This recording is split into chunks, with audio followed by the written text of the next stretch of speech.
তো আমরা ম্যাকডলকে কিন্তু পুরো ভাইরাল করে দিয়েছি, আর চুলের কাটিং ফেমাস হওয়ার জন্য শীতলকুচির থেকে পুরো ভাইরাল, ঠিক আছে? তো ম্যাকডল তুমি কিছু অডিয়েন্সের উদ্দেশ্যে বলো, আগের ভিডিওটা পুরো ভাইরাল চলে গেছে না, কিছু একটা বলো, নাহলে চুলের কাটিংটা দেখাও। আমরা একটা চুলের কাটিংটা দেখবো। এই যে এখনকার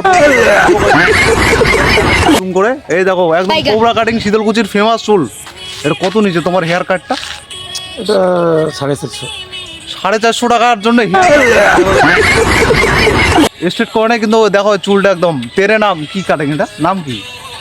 এটা ববি দেওয়ালের কাটিং, একটা মানে সোলজার ফিল্মের কাটিং দিছে, ববি দেওলের কাটিং। তোমরা ম্যাকডলকে পুরো ভাইরাল করে দাও, আরো ভাইরাল করে দাও, ঠিক আছে? যাতে বড় বড় সেলিব্রিটি এর সাথে দেখা করতে আসে, কি ম্যাকডল? सब क्या देखना पड़ रहा है। Good bye. চলো দেখা হচ্ছে পরের ব্লগে। সবাই ভালো থাকবেন অ্যান্ড সুস্থ থাকবেন, আর আবার দেখা হবে। আর আমি ময়দানে আবার আসতেছি, ঠিক আছে? টাটা।